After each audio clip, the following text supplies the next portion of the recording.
Imagine a day without water. It's nearly impossible, isn't it? Yet this is the daily reality for millions of people in Africa. Today we delve into the sobering reality of the water crisis that grips this vibrant continent.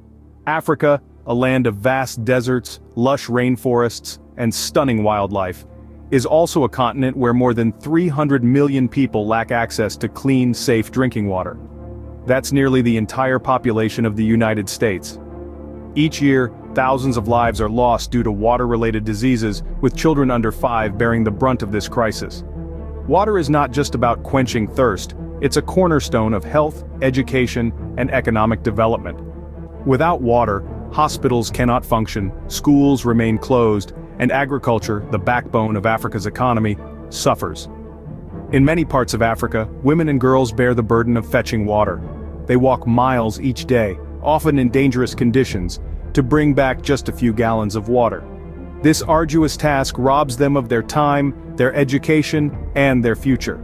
In urban areas, the picture is not much brighter. Rapid urbanization has put pressure on existing water infrastructure, often leaving city dwellers without access to clean water. In some cities, people pay up to 10 times more for water than their counterparts in developed countries. The water crisis in Africa is not just about scarcity, it's about the unequal distribution of resources, about failing infrastructure, about the impact of climate change. It's a crisis that affects every aspect of life, from health and education to gender equality and economic development. Water is life, and without it, survival becomes a daily struggle.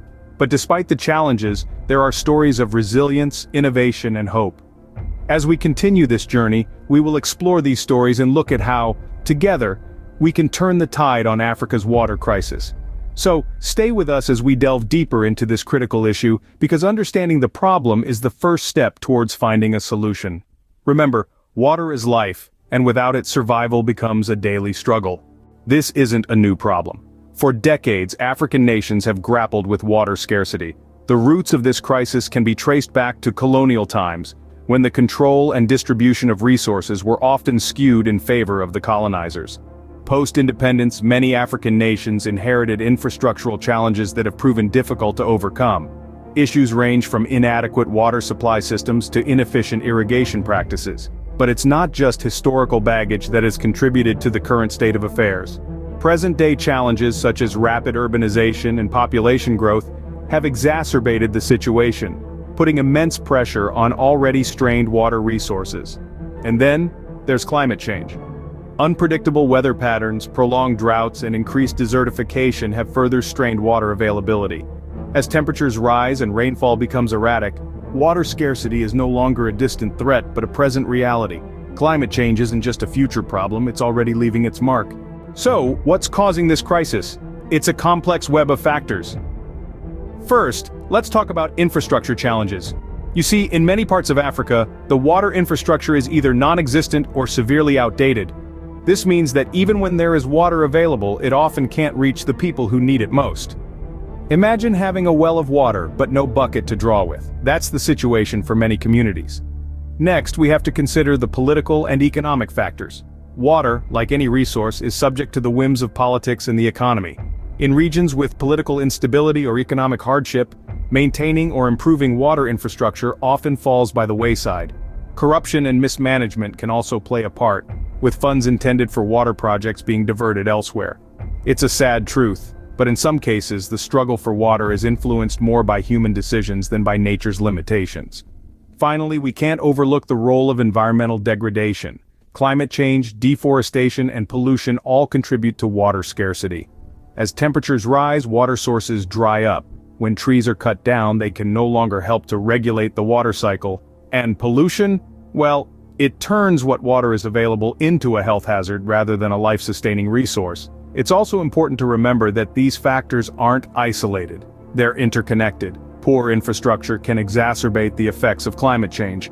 Political instability can lead to environmental degradation. It's a domino effect where one issue can trigger another, creating a cycle that's hard to break.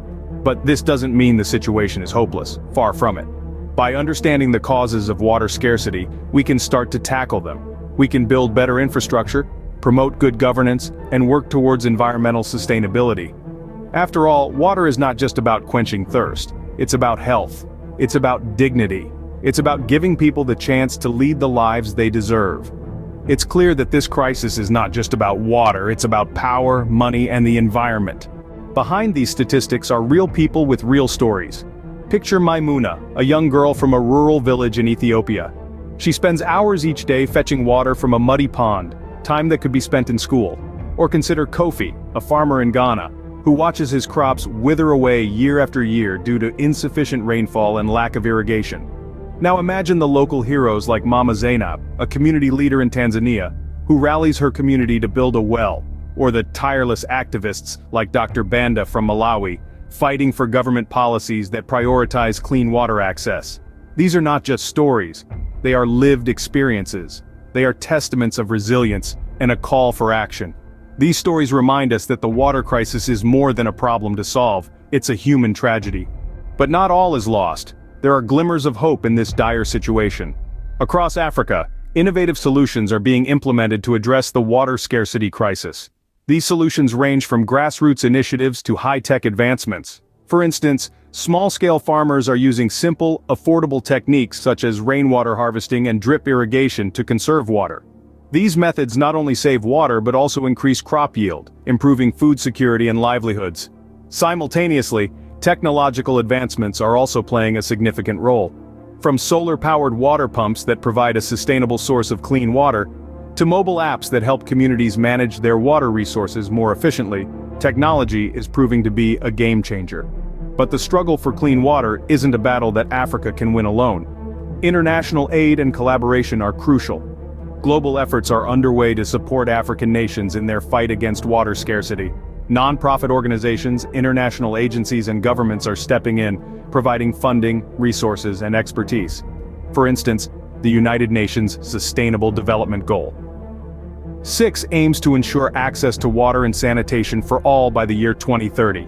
This goal is being pursued through a variety of initiatives, including infrastructure development, capacity building, and policy reform. However, international aid isn't without its challenges. Ensuring that aid is effectively and equitably distributed is a complex task. It requires close collaboration between donors and recipients, as well as a deep understanding of local contexts and needs. But despite these challenges, there are numerous success stories of international cooperation leading to tangible improvements. From large-scale dam projects that provide water to millions, to small community-driven initiatives that transform lives at the local level, international aid is making a difference. Yet, the battle is far from over. The scale of the water crisis in Africa is immense, and the need for solutions is urgent. As we move forward, we must remember that every drop counts. Solving the water crisis requires both local innovation and global collaboration. Education is a powerful tool in this fight against water scarcity. It's on the front line, shaping minds and inspiring change. Raising awareness about water conservation is not just a necessity, it's an obligation. It's about understanding that every drop counts, that our actions, no matter how small, have ripple effects across continents. In Africa, educational programs are making waves, transforming parched lands and lives. Take, for instance, the Water School project in Uganda. They're teaching young minds not just to conserve water but to respect it, to value it. They're creating a generation of water warriors, armed with knowledge and a deep understanding of the water crisis. Then there's the Ripple Africa in Malawi. They're not just educating but empowering communities. They're teaching sustainable farming practices, promoting rainwater harvesting, and advocating for the protection of freshwater resources. They're proving that education is not just about imparting information, but inspiring action. And it's not just in Africa. Globally, there's a growing recognition of the need to include water conservation in educational curriculums. Schools, universities, and organizations are stepping up, shaping a global narrative of water conservation, creating a world where water is respected, valued, and conserved. As we wrap up, let's remember the key points. The water crisis in Africa is not a distant problem, it's a present reality. It's a struggle faced by millions, a struggle for a basic human right. But it's also a struggle that's being met with resilience, innovation, and international collaboration. And within this struggle, there's hope. There's the hope that comes from education, from awareness, from understanding that we are all a part of this global water community. So let's take this knowledge, let's take this awareness, and let's make a difference. As we wrap up, remember this: Water is a basic human right, not a privilege. Let's work together to ensure everyone has access to clean, safe water.